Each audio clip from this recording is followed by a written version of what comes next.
We are live. Welcome to episode 17 of the High Slot Podcast.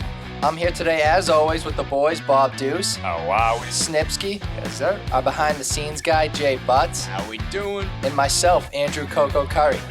We are here today in the studio, not on our normal schedule, but we're here to give you an emergency podcast with the conclusion of the first round Stanley Cup matchups and the start of the second round matchup. So we wanted to give you some up-to-date info and have our breakdown analysis on the upcoming series this week. So unless you boys have anything to add, you guys want to just jump right into it? We got a lot to talk about today. Let's go. Yeah, let's get right into it, boys. All right. Before we do get into some NHL news from the past week, we should have a quick ad from our producer here at Hedge Better Technologies. We are here in the studio today thanks to our producer, Hedge Better Technologies. The Hedge Better sports betting platform is a revolutionary concept that creates a competitive advantage for every party involved in the sports betting process. They're putting the odds in your hands, cutting out the middleman, and empowering a future generation of sports bettors. This sports betting platform is coming soon in 2023, but if you want to get early access, be sure to go check them out over at www.hedgebetter.com. That's www.hedgebetter.com. All right, boys, why don't we get some NHL news from the past week before we get into the playoff breakdown? So there's been a couple head coaching changes as of late. The Vegas Golden Knights have fired head coach Pete DeBoer after 3 seasons. In his tenure as the bench boss in the Sin City, Coach DeBoer went 98, 50, and 12, but the Knights failed to make the playoffs this year for the first time in their short franchise history. Bob, I think we got to turn this one over to you, and you can let us know what you think about your guy, Coach DeBoer. First up.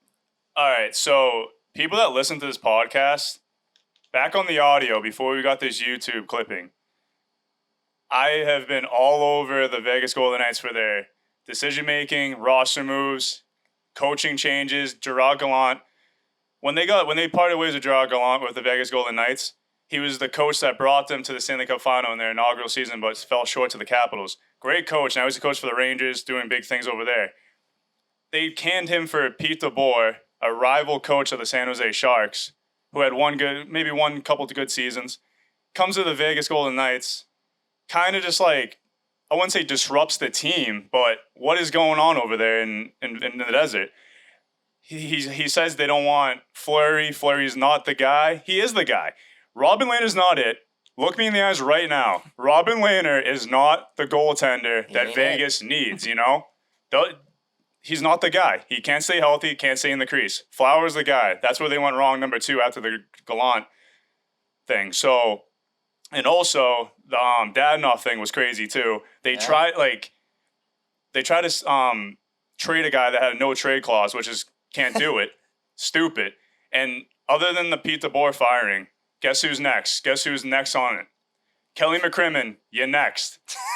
If the coming for you. If Vegas Golden Knights do not have a successful season, which I mean, they're probably conference final or bust for next season because they got Jack Eichel and everything. They bought in. They got rid of Alex Tuck and Peyton Krebs, and those guys are big names too. Like they weren't big names at the time, but now they're producing for the Sabres. So Vegas Golden Knights, you got to figure it out. Kelly McCrimmon, you're on thin ice now. If any Vegas Golden Knights fan out there listening to this, you know exactly what I'm talking about. You're probably feeling the same exact way I am. I'm not even a Vegas fan. I'm just, I literally just analyzing. I'm putting my takes out there. So, Kelly McCrimmon, watch out. I mean, Bob's been all over the Pete DeBoer, moves all year. He's had him under a microscope. And I don't know if the boys had anything to do with Pete DeBoer getting canned or not, but I mean, we've kind of been saying it all year that he hasn't making the right moves in Vegas. You know that scene in Toy Story when like that kid, that weird kid that was like torturing all the animals? Is that Sid? Yeah, Sid. I'm Sid, and Pete DeBoer was the ant. I had the magnifying glass burning him until it finally cracked. And again, another take for the boys right here. Another W. So. We got Bob dancing on Pete DeBoer's grave over here. I mean, I think it might be the curse of Marc-Andre Fleury for, giving him up for practically nothing, just letting him walk away. A tenured goaltender that has gotten them, to the finals, conference finals where they need to be, and then they just part ways with them. And as of right now, the Vegas Golden Knights have lost the Jack Eichel trade because Buffalo is thriving right now, and you got a team like Vegas who stacked roster and all, but then you go out and you don't make the playoffs. Like, definitely disappointing year for them. There's just so many elements to what they did since Pete DeBoer came in. Like, they got rid of Gerard Gallant. He's turned around the Rangers. The Rangers weren't really a team that was even in the talks, and now they're in the second round playing against a good Canes team. So, like, Gerard Gallant should never got canned from there. Pete DeBoer, I don't know why they even brought him in. I guess he had a couple of good runs with the Sharks, but they never won anything. Yeah, like they couldn't even get through the second round with him as the coach. Yeah, and again, like the Flower thing, I can go on and on all night about this because it's insane. Like, and I don't know. What do you think, Vinny? I know I've been going on and on, so I want to hear. I was gonna let you take the floor, but I had the floor too long. I was waiting patiently, but yeah, I'm not that shocked about DeBoer. Like, I agreed with Bob when he brought it up prior episodes. It might honestly, like, DeBoer getting fired, I don't think that's like the huge issue with, like, I think, like he said, McCrinnon. How to say his name? Kelly McCrimmon. Yeah, but like I think it's more of a cop out for his horrible moves upstairs, like getting rid of Fleury, trading for Eichel, and giving away the farm. Definitely just not paying off right now. You're gonna have to build up that farm system, and yeah, I think it's just buying him some time, like blaming the coach for McCrimmon, and then say if he has a bad year, it's all done. Yeah, like the whole Dadonov thing too was like a huge head scratcher because, like, as a GM, if you know how to do your fucking job, you know a no trade clause means you can't trade the person, right? Yeah. Or unless he signs off on where he's going. Yeah, but he didn't even do that. Yeah, so they traded him to a team that he specifically said he would not get traded to. So like, that's just morally unright, I think unethical. It was like L.A. or something. It was like. It's Anaheim. It was in Anaheim, right? It was like in dead last. That's what it was, yeah. That's an unethical move, trying to trade a guy somewhere he doesn't want to be. I mean, firing Coach DeBoer had to be done. You can't have a roster like Vegas did this year and not make the playoffs. Like, that's just given. But definitely some moves from this Vegas organization that leaves you scratching your head with getting rid of Gerard Gallant a couple years ago, and then now, Dish and Fleury, and look where they are now. Not in the playoffs. Yeah. Fleury was golfing. That's where they are. Fleury was like the biggest head scratcher, I think.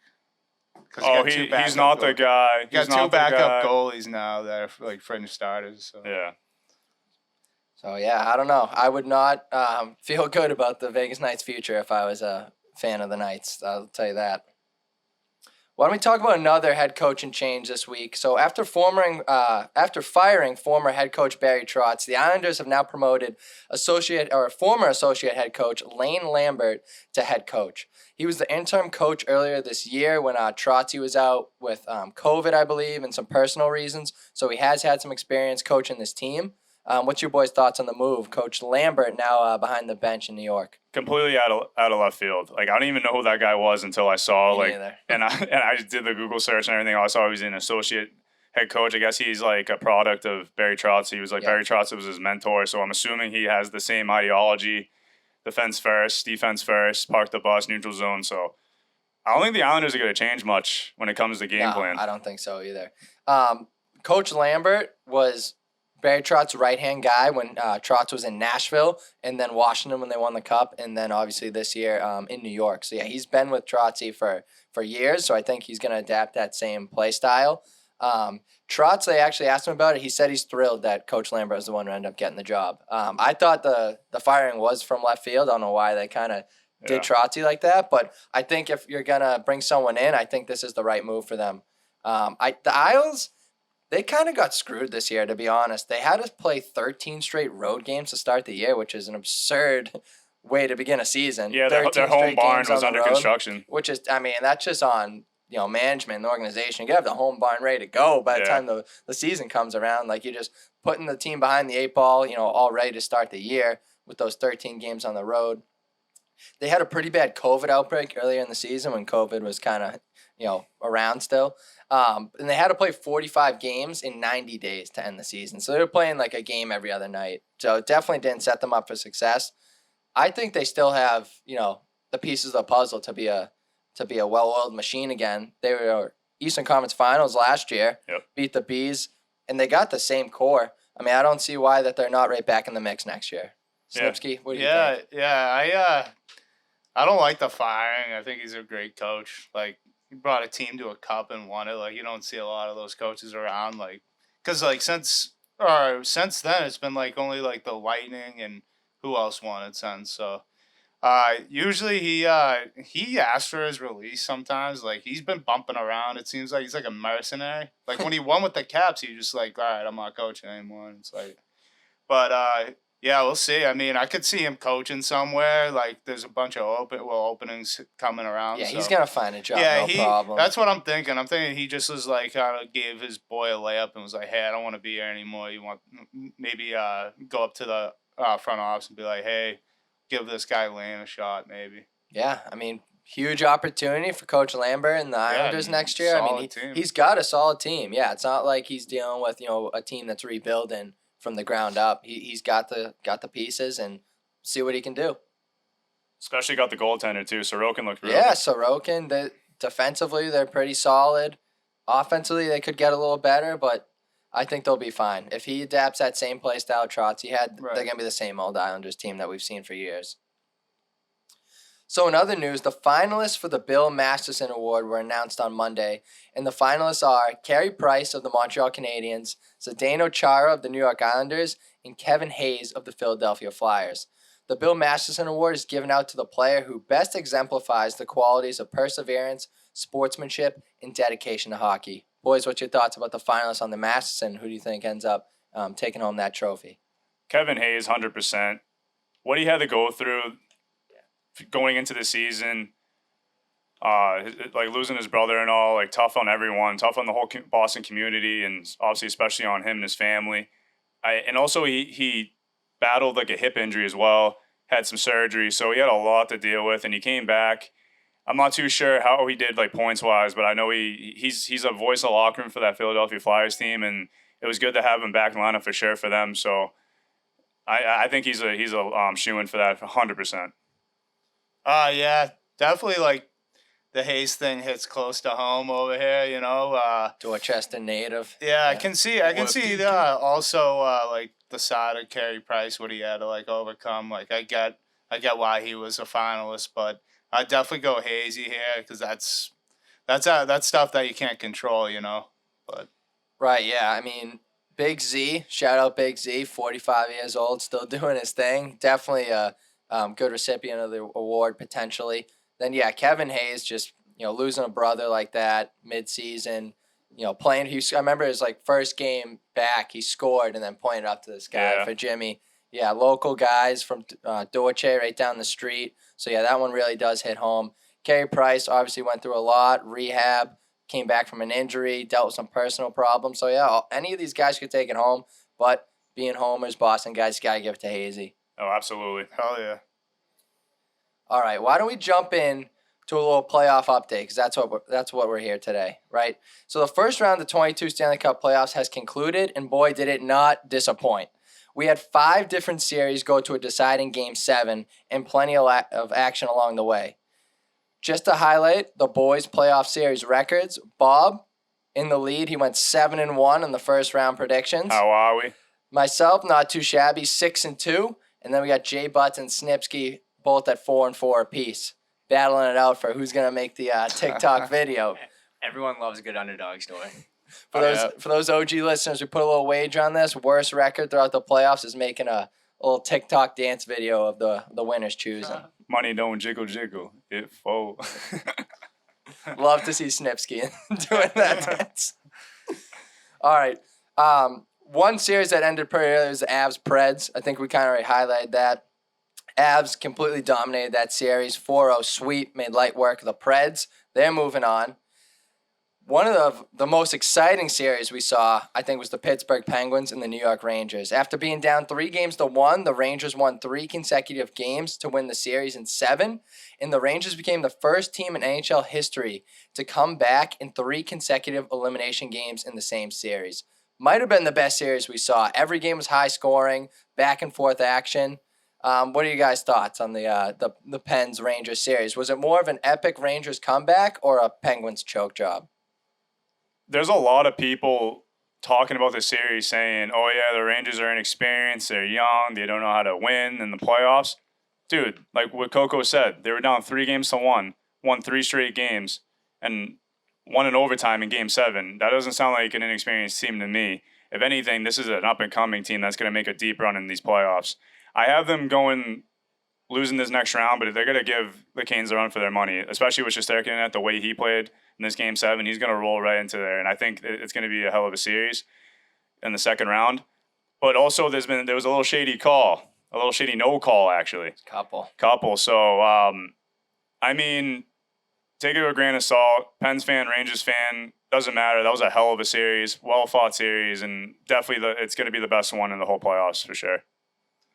It was an awesome series to watch. Even though I had the Pens, they didn't come out on top. But I mean, that was just like overtime Game 7. It's like, yeah, it doesn't get any better than that. Like, I can't even get mad at that. But yeah, I think it all changed when Lindgren got back in the lineup and Crosby got hurt at the end of the season. Like, where the Pens could have absolutely just like shut them down. Game 6 could have ended it.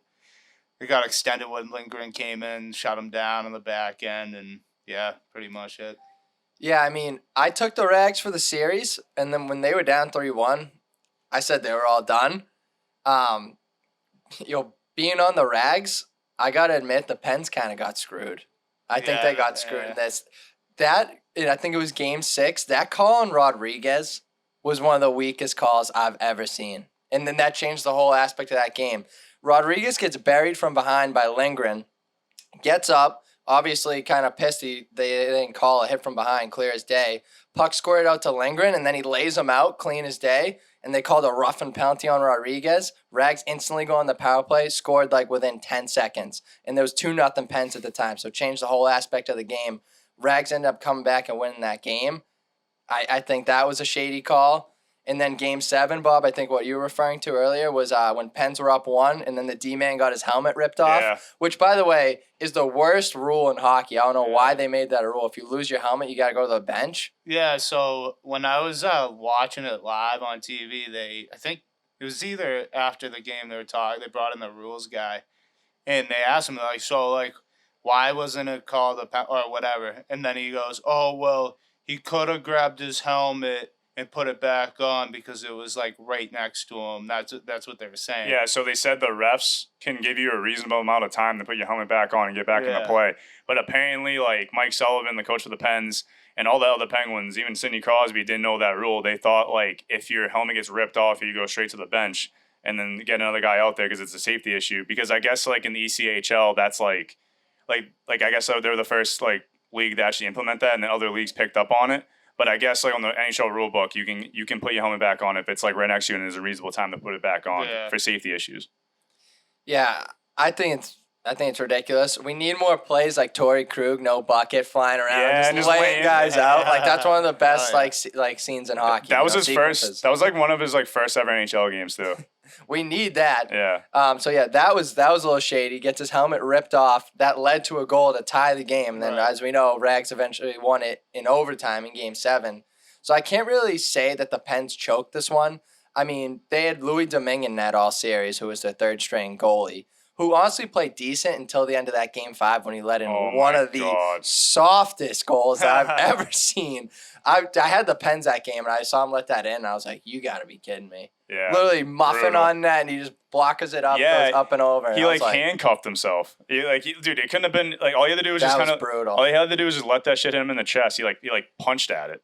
Awful. It was like a volleyball set, like you've set a volleyball. He had played like really well in that series, literally up until then. Sid missed Game 6, being out after that hit. Ricard Raquel was hurt almost all series. It was tough going for the Pens. They were shorthanded for sure. Not to take any credit away from the Rags, they did show a lot of resiliency for a young core of guys, and they bounced back when it matters. So, I mean, hats off to the Rags. They got it done. Impressive. Yeah, and they helped me out on the bracket, so thank you. Let me tell you this, though. The future of the Pens might be in big-time trouble. They have what's ranked right now the worst farm system in the league. They have like no young talent in their minor leagues. And I've heard today that the Pens lowballed the hell out of Chris Letang and Malkin on contracts for next year. And Crosby is not happy about it. Yeah, those are his boys. Boys. That just shows like what the Pens think of the future of this organization. Yeah, that's like Marchand and McAvoy getting low balled here or something, and Low- Bergeron like what the hell? Low ball and two staples for that team for the past decade. Sid's pissed. I'm going to say right now, I think Crosby's gone. I think he's out. I think he's out in Pittsburgh. There's been rumors like all year that he might be going to like the Avs and shit. I think he's going to Colorado or I heard rumors about the Bruins. Boston. Yeah, but Let's go. Let's go. Dude, imagine if he came to the Bruins, that'd be nasty. I heard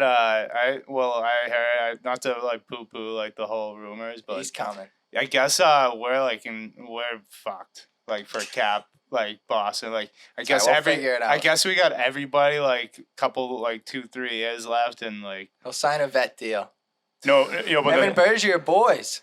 the other thing. yeah I know it's just like Bergie's gotta get signed too though. But the thing is, Avalanche is so like high in that market right now for him because Nate McKinnon works out with Sidney Crosby. They Yeah, they they're pretty much good live boys, together, yeah. dude. So like it makes sense. Team Canada, Crosby and Bergeron have always been on the same Yep. line. Yeah, Marshy too. Yeah, There's that'd Marshy, be Bergeron. nasty. Dude, that line is like disgusting. there's in no it. way Oh my you'd have to God. put somebody at second line center. You can't put them all in one. That'd be either way. I'd be Dude. ecstatic. DeBrus is the answer at second line center, Don't dude. get me We'll started be on good, that dude. shit. We'll be solid. Don't worry. But yeah, the current state of the Pittsburgh Penguins is in shambles. Choking that series.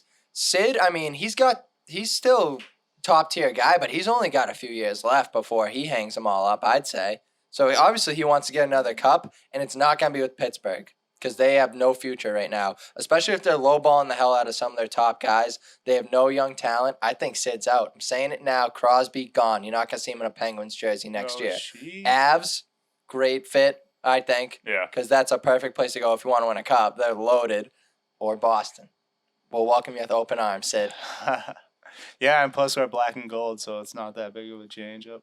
Yeah, there isn't. 87, all yours. Yeah, 87's not retired yet if you want to retire yourself here. So yeah, we'll see. I think Pittsburgh's going to be some big changes off season with the Pittsburgh Penguins. Let's talk about another series. It was the Washington Capitals and the Florida Panthers. So after a shaky start in that series, the Panthers ended up taking care of the Caps 4-2 after trailing 2-1 earlier in the series. This was the first playoff series win for the Panthers since 1996.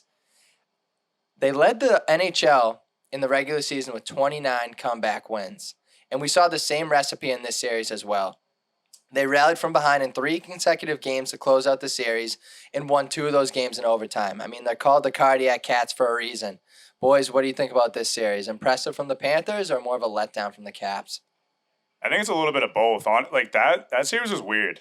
It was like a weird series because the Panthers do score in bunches and stuff like that, but it was like mostly just like the Caps are playing like really good defense. Like Ovechkin played pretty well, I would say, and I don't know. Like I feel like it was just kind of the Panthers. Like most of that team has never been in that situation before. They've never been in like first round, like especially being President's Trophy winners. That's a lot of fucking pressure. So I think they were kind of easing into it, getting their feet wet, and I think they're good to make a run now for sure. It was just kind of a weird series for me. What do you think, Vinny? Definitely like a bad matchup for the Panthers. A tough draw because Caps are just like know how to play defense, like you said, and they can score on opportune times. Like Florida seemed like during the season, it's either they scored a bunch of goals and won the game and let up a bunch of goals too and outscored you, or it'd be a tight game and then they barely win or like. Yeah, it was weird. They got a tough matchup with the Lightning though. Yeah, that's gonna be a hell of a series. Can't wait to watch that one. I mean, early in the series, it looked like the Capitals were, taking a stranglehold in that series. Were outplaying the Panthers throughout those first 3 games. But Nick Backstrom said it best. He said that they practically gave that series to the Panthers. I mean, you can't blow leads in 3 consecutive games if you're the Capitals against a team like the Panthers. I mean, they just let them back in it every time. My opinion, I think the Panthers got lucky. If Tom Wilson didn't get hurt in that series, I don't think Panthers make it out of the first round. That was the difference maker. He's the bully. He's the one who's getting in there, roughing things up, ruffling people's feathers.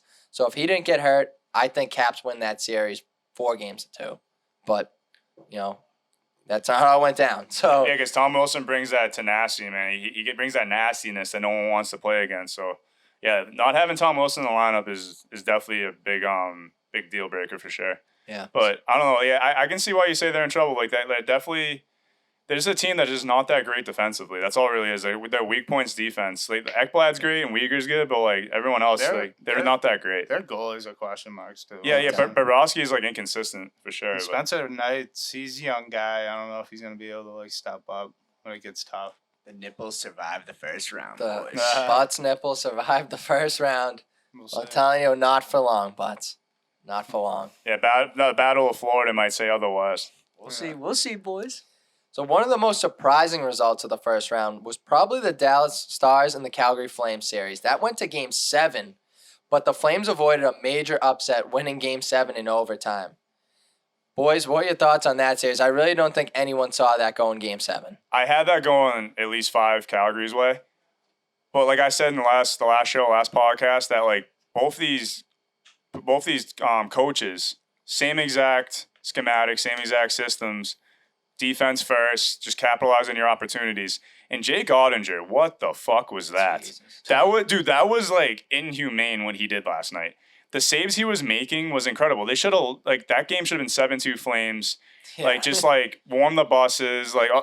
The Stars had no business winning that game, even being in overtime with that. 0, yeah. It was Flames had 60 shots on net and 120 shot attempts, and they only had 2 goals.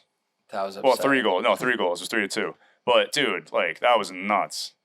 What do you think, Vinny? Yeah, it looked like the Flames had some first round yips. Little when bit. they Yeah, got I out think there, so. They had everything going, they just couldn't bury. Ottinger played unbelievable. There was 40 shots by halfway through the second last night. But it was just a weird series. I picked the Flames to sweep them, and then that happens. I'm like, all right, I had no read on this series at all. I mean, I thought it was going to be tough, but I didn't think it was going to be that tough for the Calgary Flames. My pick to win the cup. That must have been a sweat. Riding, dude. oh my God, I was like, my pick to win the cup can't lose first round. Yo, That'd dude, be you see- embarrassing. Do you see how frustrated Johnny Ham and Cheese was? Johnny Gaudreau last Yeah, night? he's pissed. Dude, he should have had 5 goals last night. And finally, he got the last laugh. He buried the game winner. That was a snipe, by the way. But dude, Jake Andre was just on God mode last night. He's gonna be the face of that franchise now because that was his coming out party. That's a guy you can lean on. That's a guy you can fucking lean on, especially in the big games. He showed that he shows up for the big time. So Yeah, I mean, all I got to say is Jake Ottinger. This guy, he was the entire team for Dallas the whole series. He was the best player in the series, hands down, and he was playing against a Vezina Trophy finalist on the other end of the ice. Exactly. Completely outplayed him, which Markstrom played great too. But yeah, he didn't play bad by any means. But, I mean, the way Jake Ottinger played, I mean, that was absurd. 64 saves in Game 7. Nuts. 9.54 save percentage that series. I mean, he was playing out of this world. I've never seen anything like that. 23-year-old kid making his first playoff appearance. That was absurd. I'm not worried for the Flames because without Ottinger, that wouldn't have been a series. They played well. Yeah, I think it was a little bit of nerves, a little bit of rust. They just couldn't buy a goal, snake bitten a little bit. But I think Flames, now that they got out of the first round, similar to the Panthers, they're going to be in cruise control now. Yeah. And boy, am I going to miss seeing those tatas behind the bench in Dallas. Those are something else. Dude, get the boys fired up. That's Getting the boys fired only up. reason I was tuning into those games at 11 o'clock at night. I'm like, I got to check this out. Dude, I remember when I first saw them, I texted everyone. I was like, yo, I'm dialed in right now. You guys got to watch the Stars game. I'm like, Every time Rick Bowness came on the screen, I'm like, oh, you got to pay attention. Good to see the balloon. Never saw his face once. Yeah, dude. Imagine just being Rick Bowness in that situation, dude. You just know there's a girl with absolute bazookas behind you, and you have to just be dead straight watching the. That must have been so hard to coach, dude. Oh man, I'm Especially- surprised the Stars didn't lose in 4. I know, dude. How can you focus with that going on? How can I putt with this going on? All right, why don't we rip the Band-Aid off and talk about the Carolina-Boston series? Canes won the series in 7, as we all know. I saw it coming. Bruins just couldn't win on the road, plain and simple. What are your boys' thoughts on that series? Exactly what you said. Hit it right on the head. Just couldn't win on the road. And Carolina, I just knew they were just the better team, bigger, stronger, everything. So it wasn't really a surprise. I took them in the bracket. I took it and I felt bad because obviously I wanted the Bees to win, but I just knew. But we made a really good case for ourselves in the series. We showed that we can hang around with one of the best teams in the league, maybe a future Stanley Cup champion, and maybe next year we make some tweaks in the offseason, whatever, like hope, but we'll see. What's up, Vinny? Yeah, I mean it's tough. It would have been nice of them to get a road win. If they get a road win, they win that series. But they just couldn't score. They couldn't get on top first. They couldn't bury first. They didn't score first in any of the 7 games, which is like ridiculous. I mean, they didn't play bad from behind some games, but there was just games where it was just like 5-2, like start of the third. It's like, oh, see you later. From what our D-core was, we played that series pretty good. You got Lindholm that got knocked out. You got Grizzly that can't play hockey. McAvoy, bogus COVID. Yeah, bogus COVID. Positive COVID test is a joke. Yeah, he was out for a day. We won a game without Lindholm and McAvoy in the lineup, which is nuts. So, that's something to hang your hat on. Mike Riley looked pretty good. And also we signed Saboro, too, for 2 years. That's my boy right there. Saboro's my boy. Grizzly, pack your shit. Pack it sounds like see you later. That's his replacement right there, Saboro. That was quick, 2 days after. I know. Yeah, he's like wasted no time. Canes, they're a great team. They were the better team in this series. Hats off to them. I hope they go out and win the cup now, honestly. I'm a Caniac right now. It's always, when you lose to the eventual champion, it's always like, all right, we lost to the best. Exactly. So I hope the Canes go out and win the cup. Great team. It was a battle, all 7 games. Antti Raanta answered the bell for the Canes. Yeah. He played unbelievable in Game 7. And not going to lie, not even being a homer, Bruins honestly outplayed the Canes in almost every game, I thought. They just got timely scoring. It was the Canes, and we couldn't bury at times, and we let up a defensive breakdown here and there. But Raanta stood on his head. He made the saves when it mattered. Tony DeAngelo, want to clear the air on him. A lot of people are upset with what I had to say about him. He's a great hockey player. Unbelievable hockey player. Just a shitty person, and there's no denying that. But he killed us all series long. I know everyone was riled up on TikTok about my Tony DeAngelo take there.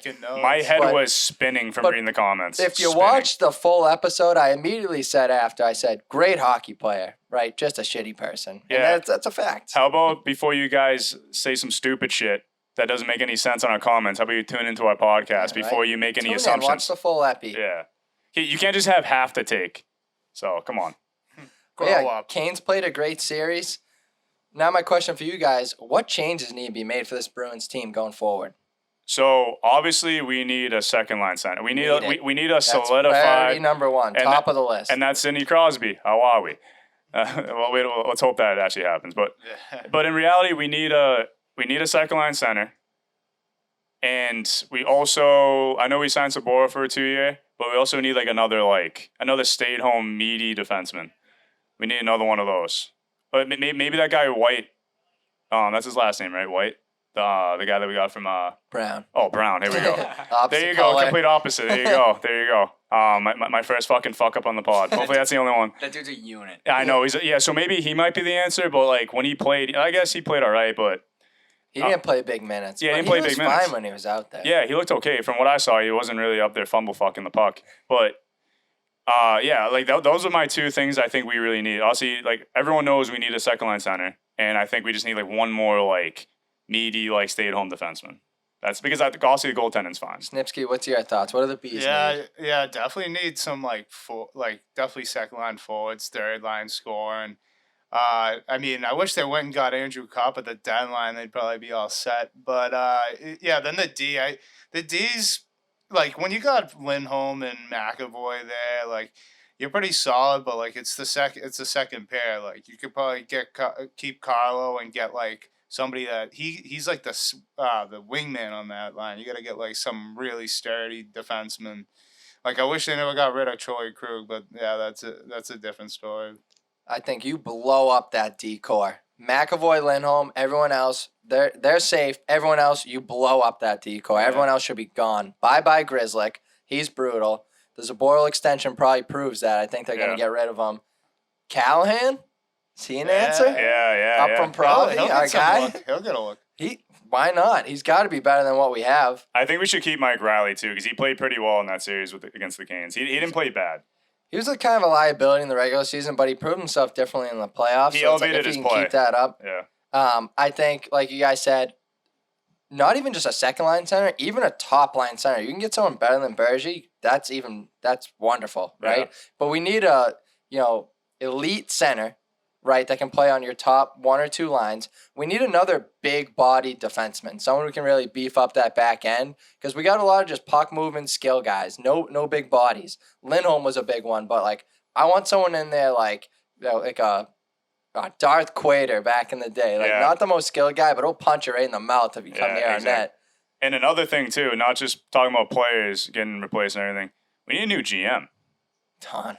Yeah, Don Sweeney, like, he put us in this tough situation. We have really no one in the farm system except for that dude Lizell that Vinny is bricked up about. Fabian Lizell, please help us. We need offensive fire. Because other than, like, that dude Lizell, secondary scoring. We don't really have, like, because we're ranked pretty bad in our farm system, too. 30th or 31st. Speaking of Lizell, I actually saw a video this morning of him in the WHL game playing for the Vancouver Giants. And some dude, it's in overtime. No, they pull the goalie and he, has the puck at the top of the blue line, loses an edge. And, the guy goes in on a breakaway empty net and they end up losing. He throws his stick, 50 feet down the ice, hits the guy. And then the guy buries, and then he chases the guy all the way down, tries to dummy him and fight. This guy sounds like a nut. Yeah, dude. He's swinging at everyone in the way. Yeah, he won't leave. No refs holding them back. He's just legit in this guy's. Wait a minute, do we have a Tony D'Angelo on our hands? Yo, we might have a D'Angelo 2.0. The Swedish. Another Marchand. But I guess he's absolutely ripping it up. In the W playoffs. Yeah, it looks like his stats, he's tearing it up down there. So, Fabian Lizell is a message to you. Please help us. We need secondary scoring next year. I think we also need a power forward up front. We need a Milan Lucic or a Nathan Horton. Again, someone's going to go in the corner, bang bodies, grind for you. Someone can play in those top two lines, give our skilled guys a little more protection. Well, that was supposed to be Craig Smith, but he was don't get me wrong, he had an incredible regular season from his standards, but he was just a ghost in the playoffs. He got benched. Didn't show up. Dude, and people were like, oh, he's hurt. And then someone cleared the air today on Twitter. Was like, Craig Smith, I just talked to him. He was completely healthy. There was a reporter for Boston. Just was like, stunk. Yeah, he was like, he said he was completely healthy. No excuse, just stunk. It's like, dude, what the fuck? It's like, dude, you had an unbelievable regular season on that third line, the blue collar line. Blue collar line, that means you work your ass off.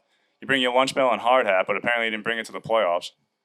I know there's been rumors, too, about Bergie. Is he staying? Is he going? Kind of shot down those rumors today in an interview. He said he's not going to Montreal. There's a lot of ties to Montreal, hometown, which are rumors because, by the way, he grew up a Nordiques fan, not even a Canadiens fan. So everyone's saying he's going to Montreal. It's kind of talking out of their ass. I don't think he leaves the Bruins. If anything, I just think he hangs them up. No, he said he would, another reporter, too, I saw broke that he said no. He was like, do you think you're going to go anywhere other than Boston? Yeah. And he goes, no. I think if anything, he might just hang him up. He might call him quits. He's been in the league for, 20 years? He doesn't need a cup chase. He already has one here. Yeah. I mean, I'm sure he'd like another, but... I mean, he had, 3 kicks at the can? Well, we're not in the position at all. If anything, if we're going to win a Stanley Cup, it's probably be a couple of years down the road now. I mean, he's probably going to sit down with Don Sweeney, Cam Neely, whoever it is, and say, hey, sway me. What's the future of this team looking like? Are we going to be contenders or pretenders next year? And that's going to determine, I think, whether Bergie stays or if he's like, you know what, I've had a good run. I've been taking a beating. Dude, he feels like a black eye, dude. He's playing with punctured lungs last year. Guy's taking an absolute beating. He almost lost an eye. He's accomplished enough, dude. Gold medalist. He's done it all. He doesn't need to accomplish anymore. So he's probably going to have to sit down with the Bruins organization and say, what can you guys do for me? Are we gonna have another shot next year? Are we gonna make another run? If not, then I'm gonna go hang out and enjoy the retired life and go play 18 every day. I don't blame him. I really hope Cam Neely's a good salesman because I want to see Bergie and pitch. You gotta pitch him. I want to see him in a Bruins jersey again next year. Or even give him a job in the management for the Bruins. Maybe help out, make some decisions. Fuck, make him GM. We need a new one. Might as well just put him on there. He just goes in and talks to Don, and then Cam's just like, Don, it's time to go. He kisses the ring. He kisses the ring. And then Patrice just sits in his chair and he just puts his feet up. Time to take you to the nursing home, old man. How many times you have to teach you this lesson, old man? No shit. All right. why don't we move on? We'll talk about the Toronto-Tampa Bay series. Tampa Bay won in Game 7. I mean, did I say it or did I say it? Leafs fans, you should have just listened to me and not got your hopes up. I mean, I told you guys, you're not winning shit. We've seen this year after year. I don't know why every year you guys think it's your year. It's the Leafs' year. We're winning the cup. You win one big game and you think you're winning the cup. Get out of the first round first. Like, come on. Dude, Leafs fans, I couldn't even fathom being a Leafs fan. I feel bad. Dude, like, I don't feel bad one fucking bit. Dude, like, the way they, like, carry themselves as a fan base and shit and, like, everything, like, they talk so much shit for a franchise that has not won a Stanley Cup since, like, the 60s and hasn't got out of the first round since 2004. Like, there's so many other, like, franchises that have the right to talk. We can talk because we just won a Stanley Cup, like, what, like 10 years ago? And we made, we got first round exited, but, like, we've made it out of the first round, like, for the past, like, 10 years. So, I don't know, man. Like, I don't feel bad one bit. I was laughing my ass off watching that game. I was selling. Laughable. It was a great way to, like, cancel out a Bruins loss. It was the perfect way. Perfect, dude. It was so therapeutic. So therapeutic. They made up for the Bees losing in every which way possible. Rinse, repeat. Rinse, repeat. Snipsky, what do you think? They got rinsed. All right, I'll tell you. No, I loved it. I mean, why, like, Bruins fans, like, the Leafs are the woat. So, yeah, it was great. I mean, I was all on Tampa. I had Tampa go in the second round anyway. And the Leafs in a Game 7, absolute joke. And all done. It's good to see it. Yeah, the suicide hotline was blowing up in Toronto on Saturday. Oh, yeah. And, like, when... Yes, please hold. Yeah, when you're watching, like, the game and then they show, like, the outside of, like, the Maple Leafs arena and they show the fans in there. Everywhere. It's so funny to see, like, half hour in between. It's like they're, like, cheering, like, and then they're losing. It's just, like, the funniest thing. They look on their faces. I will say this, though. To be honest, the Leafs were the better team that series. And Yeah. I think that's what has to cut deep for the Leafs fans. You guys were the better team for the entire series. Game 6, Tampa got lucky. I mean, the Leafs were all over them, just couldn't bury a goal. And then Game 7, welcome to the Nick Paul show. Yeah. This guy, unsung hero, Nick Paul buries 2 goals. Yeah, I was like, who the hell is Nick Paul, dude? Dude, Max Domi and Nick Paul, just like two players. I mean, Nick Paul does have promise. He was stuck on a Senators team and he got traded, so he does have promise. Max Domi was bouncing around in the league and everything. Nolan Green, I know you're listening right now. Nolan Green, my neighbor. I know you reached out to a couple people saying that I said Max Domi sucked. I might have said that off record, but I'm putting on the record now. Let's say I did say it. Everyone has a good game, Noli. You know this. You grew up playing hockey. You know how it is. He had a good game. That's all I got to leave it. It's always the guys you least expect who show up in the big games. I mean, everyone knows that. You know, it could have been anyone. But yeah, the Leafs were the better team. Vasi stood on his head in Game 6 and 7. That last 5 minutes of the Leafs game in Game 7. My heart was pounding through my chest, dude, because the Leafs were just peppering Vasi with shots, and he's just turning away every shot, saving. I'm just like, holy shit, dude, how many shots can this guy turn away? Vasilevsky is unbelievable. He's really Hall of Fame bound. Yeah, his playoff stats, dude, it's literally insane. He has 2 cups, back-to-back cups, and he just what is he, 16-0 on back-to-back losses, whatever, and 17-0 now. 17-0 now. Absurd stat. And dude, he pretty much owned the Leafs in that game 6 and 7. He just literally was like, "You're not beating me. I don't care that you guys haven't gone in the first round. I'm not giving this shit to you." It's nuts, dude. They zoom in on him, and you can just see it in his eyes, dude. His eyes are just wide open, just locked in, laser focus, looking around. You can just tell, Vasi's locked in. He's not letting one up. He's the Russian Terminator. Yeah, it's the gas. Took his Adderall before. Oh, dude, he's on tons of Addie. He got all How many milligrams? But, this is what it comes down to, though. The Leafs just aren't clutch. They got no clutch guys on that team. Matthews, great regular season, right? But where are all the big guns in the playoffs? Where are they? They don't show up every time. When it matters, ghost mode. That's really what it comes down to. You can't blame Jack Campbell. He played really well. And it's just someone's got to step up for the Leafs. I really don't see how you can go up from here if you're the Leafs either. You can't just blow up this roster, can you? No. If anything, you do small little tweaks with the roster, get rid of the weak links that you really don't need, and try to beef up a little bit more, and keep the coaching staff. I think Sheldon Keefe's a good coach. I think he obviously they were the better team, so obviously he coached He coached them well. I think, but the GM, I don't know about how Dubas is or whatever. A lot of people are saying keep Dubas, fire Dubas. It's kind of mixed feelings that I'm seeing. But from what I saw, what you see on the TV and everything, I think Sheldon Keefe is the coach. I think he's the coach they need to keep. I think he gets to the players well. I think he's like a player coach / like he's stern and fair as well. And yeah, if anything, Jack Campbell played well. Like goaltending's good. They just need like the guys they pay like what $10 million a year to actually step up and win them a fucking series. Like, where are your superstars? You know, that's what really it comes down to. It's so frustrating to watch that they're fighting each other like the fans. They're beating each other up, dude. That's how ridiculous this is getting. Insane. That video is nuts. Austin Matthews, Mitch Marner, you're killing your city, dude. You're killing your city. I mean, this is what the Leafs do every year, though. This happens to them, and then they go full panic mode. So maybe you do blow up the roster if you're the Leafs, because the definition of insanity is doing the same thing over and over and expecting to get the same result, and that's what the Leafs have done for, 19 years now? Yeah. So, I mean, but personally, I don't think they're ever going to get over the hump. I mean, they have everything you could possibly ask for a successful team, and they still can't get out of the first round. I feel bad for Leafs fans. I truly do. They're a miserable franchise, a bunch of miserable pricks who ain't gonna win shit. It's hilarious. So funny. So bye-bye, Leafs. Made up for that Bruins loss tenfold. Yeah, pretty much. That was huge. Another series we'll highlight was the Minnesota-St. Louis series. Blues won that series 4-2. Personally, what I really think it came down to is that the Blues just had too much depth for the Wild. Wild couldn't keep up with the Blues' depth. What do you guys think about that series? I really honestly didn't catch too many of those games. Well, I mostly think the Wild had the better team on paper, but the one person, well, actually there was two people. Ryan Hartman didn't have that great of a series. I think he chipped in a couple, whatever, like produced a little bit. But the one person that I have beef with is Kevin Fiala. You had like 23 points in 10 games to end the regular season, and he goes in and just drops a goose egg, and he's one of the best players in the league, hands down, when it comes to scoring. And Kirill Kaprizov, he can't do everything. No. He was the whole team, the whole playoffs. That was the Kirill show for the whole series. And, that's not how you win playoff series. And Fleury didn't have the best playoff, but, the Blues beat them up and down the ice. They were the more physical team. Like you said, they're the most deep team because, they actually had people that were contributing.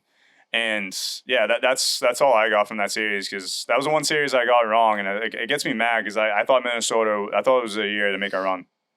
Yeah, Blues, classic Blues with their suffocating D. They really don't stop. They don't give up. Seems like when they're relentless. Yeah, they don't take shifts off. They have Benny. They have Benny in there caught fire. Is playoff Benny back? Yeah, I mean we'll see. I mean they got a good backup too. The kid Huso. Yeah, they got a good 1-2 punch. Yeah, they look complete to me. I have them going the cup. Maybe That's nuts. That'd be wild. Yeah, they got the Avalanche right now. Yeah, Colorado. I said it last pod. I don't like teams sitting around after sweeping because it's too tough. And the guys that are playing 6-7 games, the teams are all warmed up, ready to go. So, yeah, I think St. Louis is going to come in hot. Colorado, when's the last time they got past the second round? So it's been a while. So, yeah, we'll talk about that in a little bit. But yeah, like I said last pod, Minnesota, poverty franchise. I've been there. It smells like fucking welfare checks and unemployment. I'm telling you, go see for yourself. All right, the last series matchup in the first round was our final and fifth, Game 7. It was the Edmonton Oilers and the LA Kings. Oilers pulled it off in 7. It was a great effort by the Kings. They were written off by almost everyone. I don't think anyone expected them to take this series to 7. But McDavid wasn't going to let them lose another first-round series. I mean, he was playing like a man possessed out there. 14 points this series. He just said, put the team on my back. Come on, boys, hop on. I'll take care of the rest. I got us. Yeah, he's the number one player in the world for a reason. He can do stuff like that. He can put the team on his back. He can single-handedly win games. And that's what it came down to in that Game 7. Last episode, I was literally apologizing for taking the Oilers because I thought they were dead in the fucking water going down 3-2 to LA. But like Coco said, McDavid just put the team on his back. Draisaitl also had some big points, some big contributors. Mike Smith actually played decent. Yeah, he played pretty good. He played well enough to pull off a win. And yeah, like I'm just happy the Oilers even got out of that series. That's what the Leafs superstars need to do, is what McDavid did. Just said, fuck it, I'm doing it myself. I'm taking over. I'm getting it done. That's a leader. That's what a leader does. I know McDavid's the best player on the planet, so it's probably a little bit easier for him to do something like that than some other guys. But, I mean, Matthews ain't far off from McDavid. Evander Kane helped immensely as well. And did I not say it 4 or 5 months ago when they first signed Evander Kane? I said, watch this guy go out and score 20-something goals for the Oilers this year. And he scored like 25 and 7 in the first round. 7 goals this series. Got to pay Might off add those the best salary in the playoffs. Yeah. Got to pay off those gambling debts somehow. Yeah, I told him, go out to Edmonton and just keep him away from the casinos. Keep him away from the roulette and blackjack tables, and he'll be just fine. And that's exactly what he did. McDavid probably had him on a tight leash. He's like, I'm not letting you out of my sight, bud. And then he goes out, and he's a stud now. I had the Kings in this series. Not too upset about it. Kings had it, but when they lost that Game 6 at home, I knew they were all done. I was like, you had a chance to finish this team off, and you didn't at home. And I knew it was over. I was like, Oilers aren't losing it in 7 at home. No shot. And another side note for that series, too. I mean, I picked Oilers and wanted them to win, but deep in my heart, like I wouldn't have mind the Kings win because now a really good hockey player, Dustin Brown, is hanging him up, unfortunately. And, yeah, I mean, like, what do you think, Vinny? Yeah, it was – I picked the Kings, too. I thought it was going to, like, I honestly kind of predicted it'd be kind of like this, but I thought the Kings were going to come in Game 7 and, like, bully them. But, I mean, they don't have really immense goal scoring on the Kings, like obviously the Oilers do. So I, like, fell asleep on the couch. I woke up, it was 2-0. I was, like, dead on the couch. And then I was like, damn it. Oh, was that the night you were, like, in fetal position? Yeah. Dude, it was his birthday weekend, dude. He couldn't Happy keep. birthday, Snipsky. Yeah, big birthday for Vinny. Yeah. So like, dude, we were at Farnham's house just hanging out, and I show up later. I was coaching all day with Farnham, and then he's like, "Oh, come through the crib." I'm like, "All right." I come in. Vinny's just like, "Yo, what's up, dude?" And like he can barely keep his eyes open. Dude, his eyes weren't even open. And then he went home, and I like met up with him after, and he was like fetal position on the couch. It was fucking hilarious. All right, so that does it for our first round. Hell of a first round. Couldn't have been more entertaining. 5 Game 7s was ridiculous. This weekend was unreal. Literally glued to my couch watching all those Game 7s. So I don't know how we're going to top that going forward. But before we get into our second round matchups and breakdown, we just have a quick ad from our guys over at Addie's Barbershop. So as we head into the weekend, I think it's important to remind our listeners to head over to Addie's Barbershop located in Quincy or Stoughton, Mass. Go see our guy Linsky and the other certified master barbers who are able to do all different types of hairstyles and haircuts. They've serviced many different types of hair textures, and there's nothing they cannot do when it comes to barbering. To avoid those long waits in line, go book your appointment now at www.addiesbarbershop.com. Go to Addie's Barbershop today, and our guy Linsky will have you looking right and looking tight. All right, so with the first round concluded, why don't we dive in to our second round matchups, give a little breakdown, and give our predictions on these series. So let's start off with the Battle of Florida. Tampa versus the Panthers, East Coast, West Coast. They split the regular season series 2-2. They also met last year in the playoffs, and Tampa won the series 4-2. So will Tampa be victorious again, or do the Panthers get revenge? My prediction in my bracket is Tampa. I think it's gonna be Tampa in 6 or 7, and I think it's gonna be a little bit similar to the Rangers and Penguins series. It's just gonna be a dogfight. Every game's probably gonna go like late third period, maybe overtime. And these are two electric teams. Tampa was looking to three-peat, and Florida has the President's Trophy, and they're trying to cap off like one of the best seasons in history. So yeah, it's gonna be a hell of a game, and Battle of Florida, dude. Can't get any better. What do you think, Vinny? Yeah, there's going to be 1,000 goals scored in this series. Yeah, I'm going with the Lightning. Just they got the Vasilevsky in goal. And like we were talking about earlier, just an absolute Hall of Fame stud. And that I don't see them bouncing out that early, maybe next one. But, yeah, Lightning, I preached the whole experience thing, and this is where it really comes in, I think. Panthers are going to have to play very well defensively, and I don't know if that's going to be able to happen.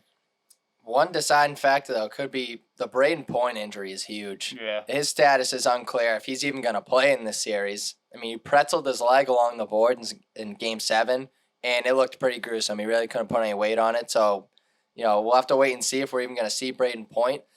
He leads all NHLers since 2018 with 38 playoff goals. So he's big time in the playoffs. I think that's going to be a big loss to Tampa. But I got to go with Tampa Bay. The back-to-back champs for a reason. I think they're going to find a way to get it done, even without Point.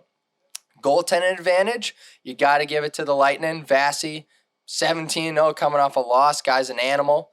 That could be the deciding factor. And Tampa shelled Bobrovsky last year in their playoffs. He only played the first 2 games. Then they had to go to their backup. Then they even went to Spencer Knight in Game 6. They were a mess last year in net. So I think that's got to be in the back of his head rolling into this series. Bobrovsky definitely remembers last year. Could be a little nerves heading into the series. I mean, Tampa still hasn't lost back-to-back games in the playoffs, and if they continue that trend, then there's no way they lose this series. That's a winning recipe. If you can bounce back after a playoff loss, you're probably going to win your playoff series probably 9 out of 10.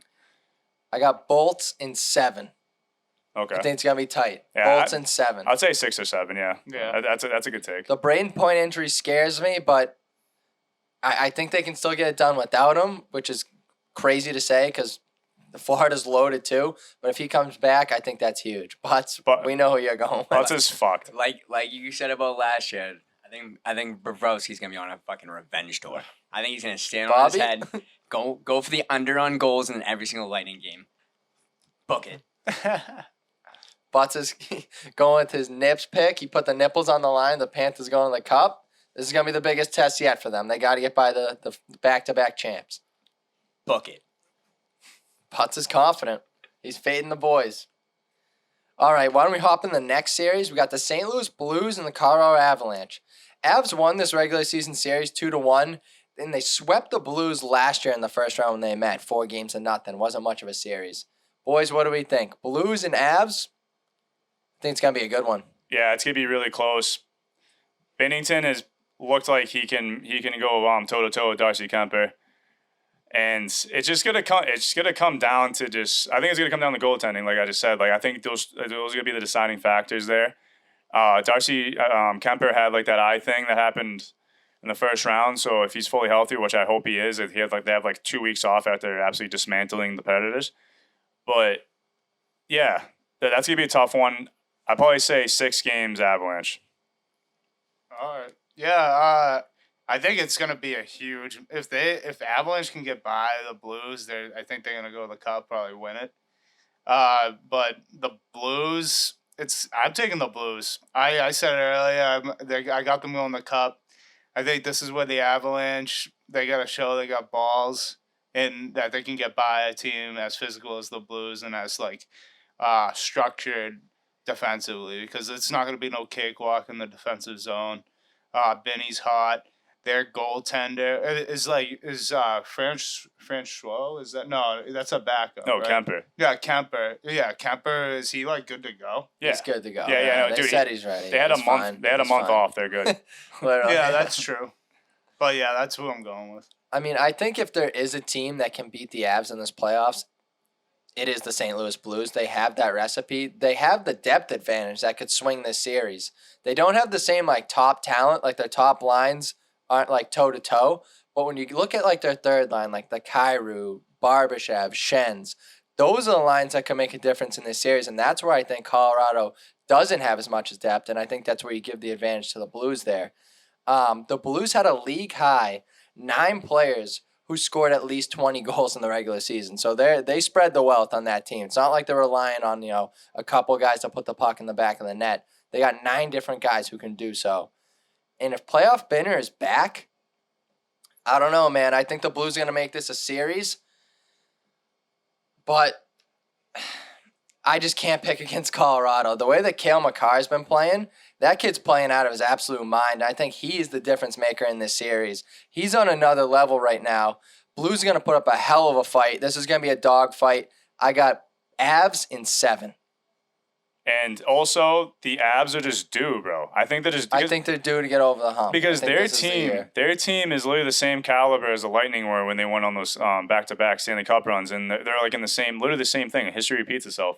So I think they're gonna get over the hump in the second round, and they're gonna go into the conference finals. Betting this series though, Avs won the 4 straight, and they've had good amount of time off. I think that could put them at a disadvantage early. So expect a slow start from Colorado to start the series. I think you jump on the Blues maybe game 1, game 2, but I think as the series goes on, Avs are gonna just pick it up. Like you guys see guys like Makar and McKinnon just kind of go flip the switch and just say, you know what, we're top talents in the world for a reason. They're gonna go beast mode, and I think Avs get it done in 7. Yeah, there's no holes in that team. I want to Blues in 6.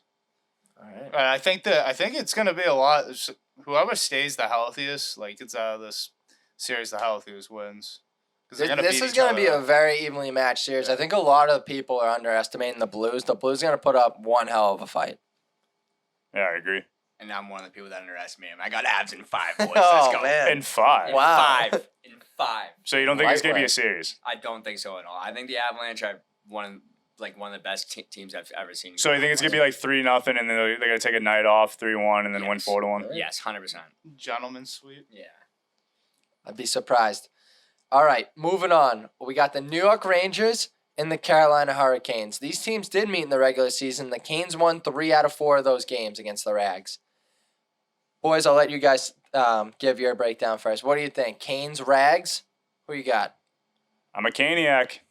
I am a Caniac right now. I picked the Carolina Hurricanes to win the Stanley Cup, and that's my pick. And the reason why, again, I just think they're a deep team. Rob the Ball's going to skin an elk. He's going to get the boys absolutely buzzing. They're going to go out there and just shove the puck right down their throats. And Shesterkin, yeah, he's a great goaltender and all, but the way the Canes play, man, they just keep coming at you. They're tough. They put pucks on net. And especially, you got to stay out of the box on the against the Carolina Hurricanes. Their special teams is phenomenal. So I think that's going to happen. The Rangers really didn't stay out of the box against the Pens, and that's going to be the difference. I think it's going to come down to the special teams. Snipsky, who you got? Rags, Canes? Yeah, I'm going to have to go with the better team. Even though they don't have the goalie, it's going to be the Canes. I am kind of torn on this a little bit because Shasky, he played so well in that Game 7. It might just carry over. And if he can be locked down, it could be that's the difference maker, I think, for that series. But I'm gonna go with Canes. I'm gonna go in 6. Personally, I don't think this is gonna be much of a series. Being honest, I think this is gonna be one of the quickest series in this round. The Rags snuck by a banged-up Pens team in the first round, and the Canes had a very tough test with the Boston Bruins. So I think the Canes are ready for this series. They're ready to go. I don't think the Rags know quite what they're in for in this series. Unless Shesty can go back to that godlike form that he was playing in the regular season, I think Canes take care of it in 5. Wow. I think it's light work for them. I think Shasky could steal 2 maybe. I mean, against the Pens, Rags played minimal defense, and he got shelled a couple of those games. If they do the same thing against the Canes, this isn't going to be a series. It's going to be light work. Check's going to be nuts. Yeah, I'll go Canes 6. Yeah, I'll go Canes 6. I think the big storyline, though, for this series is the Tony DeAngelo return to New York. That's going to be interesting. Yeah, Tony D back to New York. You thought that the Boos were bad in Boston? Wait until this guy steps on the ice at Madison Square Garden. That's going to be something else. Oh, yeah. The Boo Birds are going to be pouring down every time he touches the puck. And he shows that he elevates his game off hatred. This guy's a sick prick. Yeah. This guy's call me a racist. Yeah, I try to fight 16-year-olds. What about it? I was buried one in the back of your net. What's good, buddy? You know what I mean? That guy fuels off haters. So I think he's going to elevate his play. And I think the Tony DeAngelo, Jacob Slavin D pairing is going to be the difference maker in this series like it was in Boston. In the last series, Tony D and Slavin were on the ice for 88 minutes of 5-on-5 hockey. 8 goals were scored when they were out there, only 2 goals allowed. And they were up against the Halla, Taylor Hall line. Then they shut them down. None of those guys did a thing all series long. So put them up either against the Panarin or Zibanejad line. That's one of your lines shut down when Tony D and Slavin are out there. Dude, the Carolina D-core is so underrated. Big time. Dude, they got Brady Shea. He's a great two. They got a lot of two-way guys. Their two-way guys on their D-core is unbelievable. Brady Shea, Slavin's kind of underrated. I wouldn't say he's underrated, but he's definitely unappreciated. And obviously, Tony DeAngelo's the most hated defenseman in the league. And then Brendan Smith, that guy is a moose. He's a sicko. Yeah, He's like a sick bastard. Rod the Bod engineered this team to be such a just hard team to play against. You get no space. They throw their body around and everything. It's incredible. Jacob Slavin, low-key, might be one of the best defensive defensemen in the league, if not the best. Exactly. He's that kinda, guy's shut down. He's kind of underrated. Like people know about him, but he doesn't get talked about enough. No, not nearly enough. I think Kane's in 5. Maybe I could see 6, but I think Kane's easy. Consensus. Bot's going with the Canes? Yeah, we're all Caniacs this round. All right, why don't we hop into our last second-round matchup, and it's probably the best matchup that we're going to get. The hockey world got their wish, and we're going to have a Battle of Alberta in the second round of the playoffs. Let's go, baby. This is going to be the best series by far, personally. I Don't think. let the boys get horned up. Battle of Alberta. It's going Too to be a bloodbath. In the regular season, the series was split 2-2, and none of those games disappointed. They were all, full of action, full of fights. We're going to see it all. There's going to be blood everywhere. This is going to be a dogfight. What do you guys think? Flames, Oilers? I think this is going to be unreal, and I'm just jitty fucking waiting for the series to start. Yeah, it's going to come down to just if the Oilers can match the Flames' physicality. Because that Game 7 last night that the Flames played, holy hell, those hits. They were absolutely bullying the Stars, bullying them. And Markstrom, Vezina candidate, but Mike Smith, I don't know if he's going to be able to handle the Elias Lindholms, the Johnny Gaudreaus, like the Kachucks. I know Kachuk was a little quiet against the Stars, but it's going to be a completely different monster. The Oilers don't play that great of defense. They let up a good amount of goals. So I think the Flames are just going to take advantage of their lackluster defense and their goaltender. Yeah, I mean, if the Oilers thought the Kings were tough, wait until they, match up against Calgary. Oh my God, dude! Calgary is like Kings on steroids. I think that's gonna go 5. Wow, Flames in 5. Yeah. Let's go. Yeah, I'm kind of on the same. The Flames are just so much deeper than the Oilers, I think, all around. The Oilers are, like we were talking about, McDusty was just carrying them, Draisaitl, and you just got too much on it. You got, the third line, Calgary's third line, I got, Blake Coleman on it. And Stanley Cup champ. Yeah, he knows how to get there to the Cup. Mangiapane, I'm missing a bunch of, but I don't know. Dubé, I don't think they're gonna be able to match up all Lucic 3 is lines. on the 4th line. Yeah, I don't think they're gonna be able to match up. And the Flames have a good, solid decor too. And how are you gonna contain Johnny Ham and Cheese skating through your legs when he's got all these trees protecting him? Another underrated guy, Rasmus Anderson. Yeah. That guy is a stud. Yeah, D-man. He's a moose. And Zadorov as well. Tanev. Dude, he's hurt though. I don't know if he's gonna be. He should be back, but he got hurt. He's Game 6. He's a tough bastard. Yeah, he's a tough bat. Dude, that whole Daryl Sutter, man. That team. He's a hell of a coach. He's a hell of a coach. And dude, that dude Zadorov is a legit moose. He's 6'5", 235 pounds. I didn't even think Russian. I didn't even think of the coaching matchup. You got Jay Woodcroft, interim head coach, going against a vet coach like a Daryl 2-time Sutter. Stanley Cup champion, Daryl Sutter. I think the Flames are going to be ready to go. They got tested in the first round by Ottinger. He was a brick wall, but I think the Flames offense is going to be, just fine this series because they found a way to get it done against, arguably the hottest goaltender in the playoffs. So now facing a fossil like Mike Smith in the second round, I think they're going to have a lot more success. Goaltending advantage, got to go to Calgary. Markstrom, Vezina finalist playing against Mike Smith. Defensive advantage goes to Calgary. They got better defensemen than Edmonton. Offensive advantage could go either way if McDavid is going to go bananas again. Yeah, and it's literally going to be if McDavid, like you said, if McDavid can go God mode again. But I don't think you can't just rely on one superstar to beat a powerhouse like the Flames. You can get away with the Kings because the Kings are not as they're not as built, they're not as dangerous. Not clearly as built as oh my God, the Flames are. And especially playing in Calgary, dude. You know how loud that's going to be?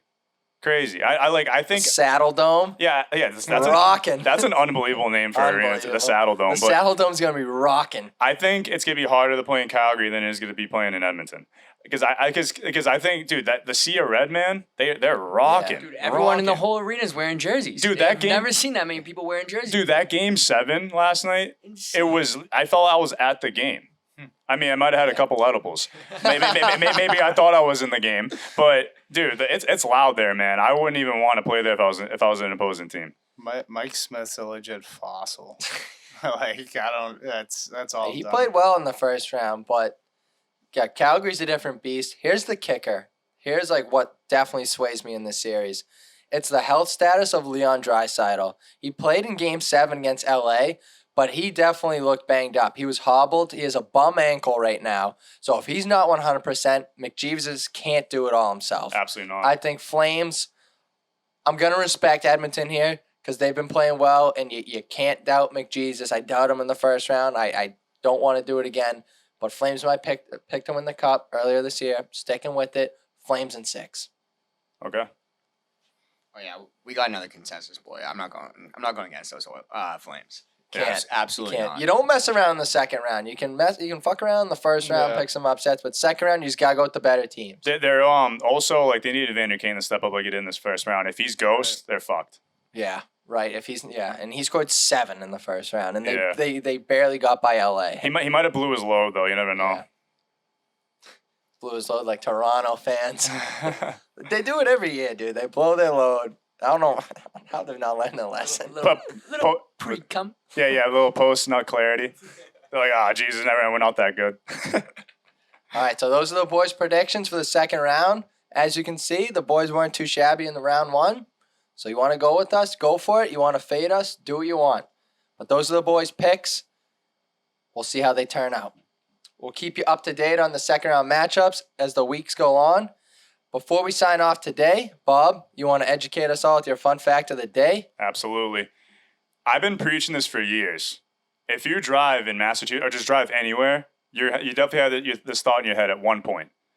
You can request a DMV examination for senior citizens. Dude. In some states, you can request that the DMV re-examines a senior citizen. So if Grandpa Joe isn't taking that hint that he's not safe behind the wheel, you can put the responsibility for nagging him about it solely on the shoulders of the DMV.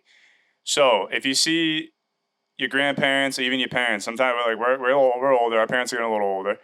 If you see them out there going on the curb when they have so much fucking room, or whatever, go to the DMV. Just dinging up mirrors in the parking lot. Dude, you know how many times I've driven around and I'm like, oh, what the hell? I had to swerve out of the way, and it's like an old person can barely see over the steering wheel, has like those glasses that look like their eyes are huge, like just looking around, like trying to make a turn signal. Like it's bad. Dude, I was driving home one day, a few years ago when I was still in college. I was driving home from Pittsburgh to Quincy in a legit snowstorm. I started driving, all of a sudden it starts friggin' blizzard. I'm like, dude, this is fucked. Driving home all the way from Pittsburgh to Quincy in a snowstorm. I finally get to Quincy. I'm like, oh, thank God. I was shitting my pants that whole drive, like I was going to crash or something. I get to Quincy. I'm at a red light, literally right down the street from my house, right across from Star Market, sitting at that red light, taking a right towards BK, going up towards Hospital Hill.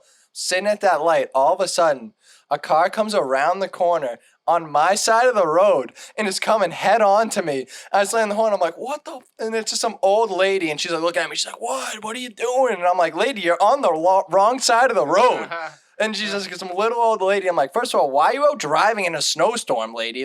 Stay inside. And then, clearly you shouldn't be driving if you're driving on the wrong side of the road. And she's all pissed off at me. I'm just like, I just drove an hour and a half from Pittsburgh in a snowstorm and then almost got T-boned by a friggin' old lady. That's ridiculous.